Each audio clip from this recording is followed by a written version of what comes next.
보통 이렇게 생각하실 겁니다. 적금보다는 예금이 낫다. 이건 사실입니다.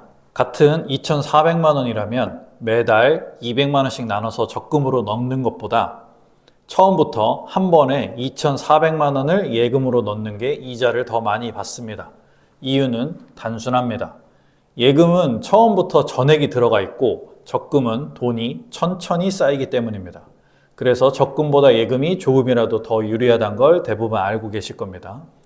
실제로 숫자로 보면 적금의 세후 수익률은 약 1.37%, 예금의 세후 수익률은 약 2.54%, 거의 2배 차이였습니다. 그럼 여기서 이런 질문이 자연스럽게 나옵니다. 이 논리가 S&P 500 투자에서도 똑같이 적용될까요? 그런데 여기서 하나 더 중요한 질문이 있습니다. 2025년에는 중간에 큰 하락 구간도 있었는데 그때는 과연 어땠을까요? 2025년 3월과 4월 트럼프의 관세 이슈로 S&P 500은 순간적으로 약 20% 가까이 하락했던 구간이 있었습니다. 이 정도 하락이면 체감은 꽤 큽니다. 이 시점에서 거치식으로 전액 투자하고 있었다면 계좌를 보는 것 자체가 부담스러웠을 수도 있습니다. 반대로 적립식이라면 어차피 매달 사는 거니까 라는 생각으로 상대적으로 버틸 수 있었겠죠.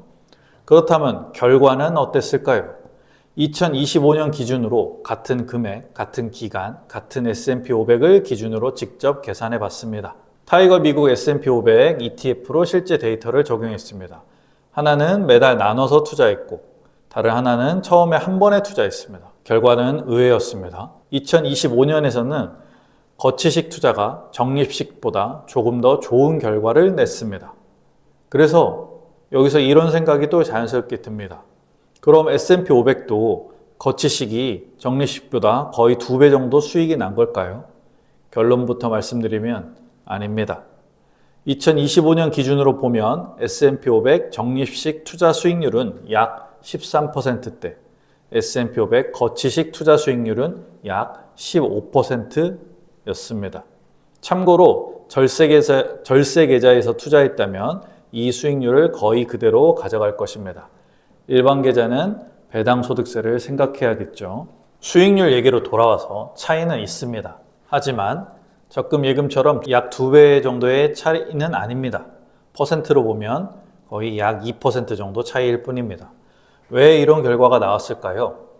상승 구간에 더 많은 돈이 더 오래 노출되어 있었기 때문입니다. 거치식이요.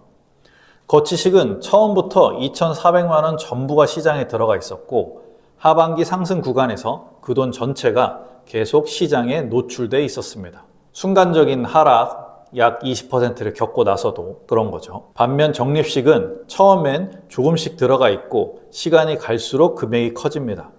그래서 시장이 이미 많이 오른 뒤에 상대적으로 큰 돈이 들어가게 됩니다. 이 구조 차이 때문에 2025년이라는 한 해에서는 거치식이 조금 더 유리한 결과를 낸 겁니다.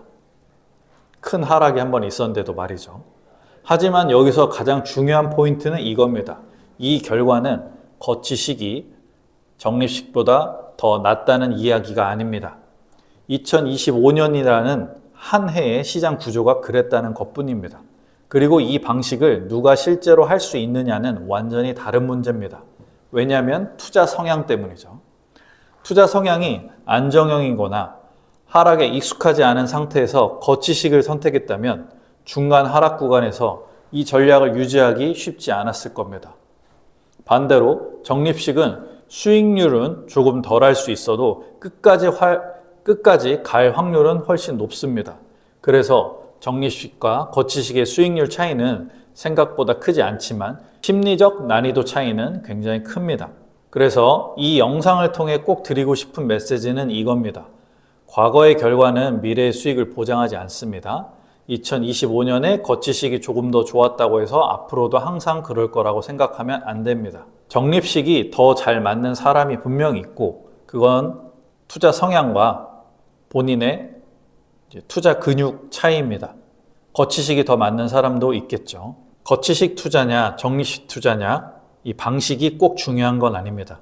내 투자 성향과 투자 근육을 고려해서 진행하시면 됩니다.